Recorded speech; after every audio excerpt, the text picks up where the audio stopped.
We're going to talk about Paul Pogba now. What do you make of Paul Pogba? He's been at United, 6 years? Yeah. Has he been a success? I mean, you'd have to say no. Right. For the talent that Paul Pogba has, you'd have to say he's not been a massive success at Manchester United.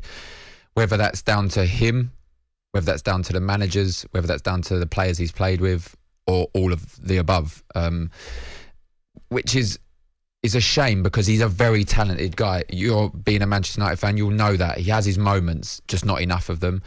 When you say he's very talented, right? Yeah. Why are you saying that? What have you seen in 6 years in the Premier League that leads you to believe he's very talented? Just some of the things he can produce, some of the passes he can play, some of the goals he scored. He's won the World Cup with France. Okay, probably wasn't France's best player, but he's one of them. But then you look at who he's playing with for France, Kante next to him, who done a lot of his running, if not all of it, but knew what he wanted to do his running, give the ball to Paul Pogba, because he can win games. That's what he is. He is an enigma. I did hear that in the feature we just had playing. He just doesn't do it enough. But if he's on a free transfer, this is why my argument, it's a free transfer. And I know people are going to say, but the wages are going to be astronomical. Which is the right argument. What I would say, and this is why I said yes, he'd have to accept what Manchester City offer him. He can't go in demanding. He can't go in demanding 500 grand a week, whatever it may be. Right. He has to accept whatever they may offer him if he wanted to play for Manchester City. But a manager like Pep Guardiola, if he is interested, you have to go with his opinion over Pogba than anyone else. City fans want him? Right? I've said this many a time, right? I've never come out of Old Trafford and gone, oh, what a performance from Paul Pogba. Never. No, never. Like I would have done, for argument's sake, when I would have seen, I'm going back to the old brigade, but Ronaldo, prime example. I was there as a fan, not working at Old Trafford, watching Man United v Spurs. Ronaldo got a hat-trick. Yeah. I come out of that ground, oh, wow, what a performance. He's 37. Yeah. I've never done that with Paul Pogba. Now, I know what you're saying, right? Oh, yes, Kante does the run-in, etc. Yeah. At least give me one game. One game every year where I've been wowed. I haven't had that. You talk to Man United fans, they go, second half against City a couple of years ago. What? You're going back to the second half against Man City to prove to me that Paul Pogba... I just don't think... I don't think he can cope with the pace of the Premier League, right? He does it at international level. I think international football is slower than the Premier League. He does it in Italy. I think Italian football, in the middle of the park, you have a lot more time on the ball. I've seen him many a time lose the ball. He has the ball. He doesn't look for the early pass.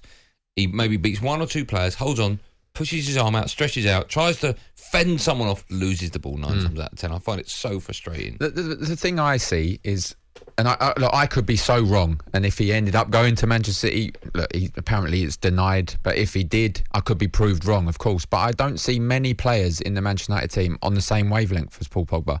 What do you mean on the same wavelength? I think he sees things early, sees things differently. But my point is he doesn't, because he holds on to the ball for so long. Yeah, because they're not making the run that he would see. I don't know. You've seen, this is what I say, moments. If, say it was Marcus Rashford, if he makes an early run, he doesn't even have to be looking at Rashford and he finds him. Are you telling me in 6 years he's never had anyone make one run for him? Yeah, and when he does, a lot of the time he finds them. That's why you tend to see him holding on to the ball, particularly recently, because no one's really making any runs, any options for him. Even that cutting ball through the defence, splits it open, unlocks the... To who? Well, but he's not even played it... Well, but United do have runners, right? There have been games where they've made space. You see a lot more of the game when you're there, right? And I'm lucky enough to have gone to Old Trafford, because I work, for MUTV, so I'm there more often than not. And you see a lot more of the game when you're at the state, understandably, right? So many times he's free. It just doesn't, not necessarily plays the wrong pass, but there's so much more he could do. Yeah, it's a difficult one. Let me just, on the back of that, right? Bruno Fernandes, right? Not this season, he's not been that great. Yeah. The first season he came to United was unbelievable, right?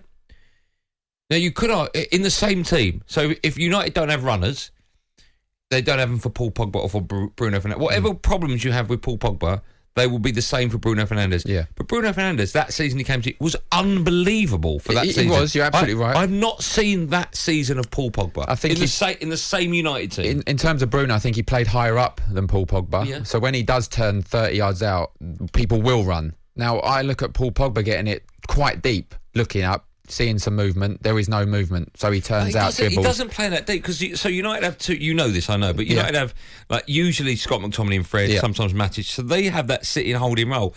So more often than not, Paul Pogba does have the freedom to move forward. Yeah, but they He's don't got two pass him holders. the ball, so he has to go deep to look for it. So he has to make an angle. Look, I sound like I'm really sticking up for him, but I find him a really talented football player. And I think if you put him in a team where there are runners, and Manchester City is prime examples, they're runners left, right and centre, he will find them. And if he don't, he gets taken off and he doesn't play the next game.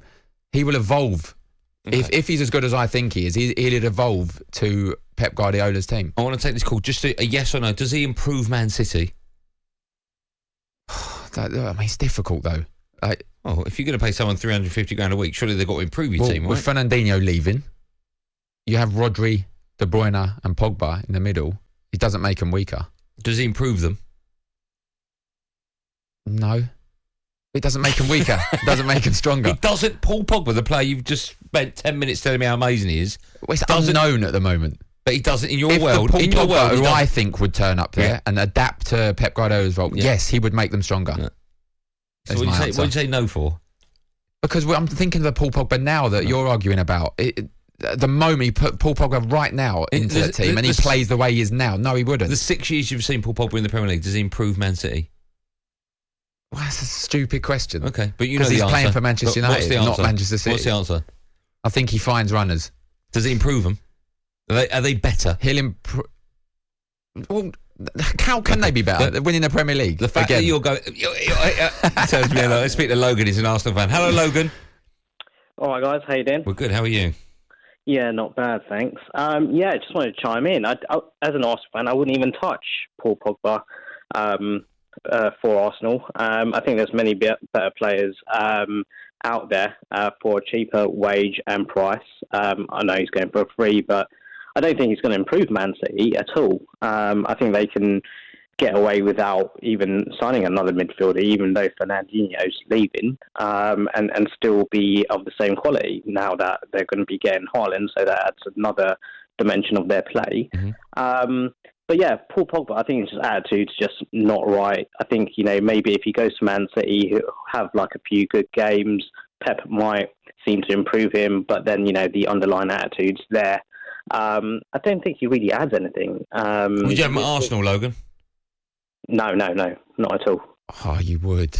He would. On a free. I tell you, I wouldn't. But look above El Neni. I know he's been quite good recently, but he'd play above El Neni. He'd play above Xhaka. I'd put him above Odegaard, or however good he's done. I think the point is that we can get someone else for lesser wages, with a bit more drive, ambition, and without the attitude as well, though. Okay, but you wouldn't have him at Arsenal. Just quickly, we've got so much to talk about. Darren, the West Brom fan, has tweeted in, right? Or texted. I'll ask this question, okay? He says, by the way, he says, great show. Made even better by Darren Ambrose, who speaks so much sense. Well, that's a load of nonsense.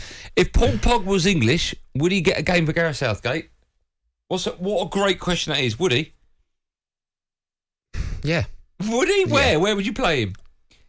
Well, Jack Grealish gets a game for Gareth Southgate. Doesn't start. And he plays wide of a three, not playing Pogba there. Where would you put Paul Pogba? I would put him as a number 10. Yeah? You have a little think about that one. Okay, all I right? will do. You have a little think. Tell me your answer in just a moment. Paul Pogba would start for England, says Darren Ambrose. Speaks a lot of sense. For me. He's got that one wrong, hasn't he, Darren?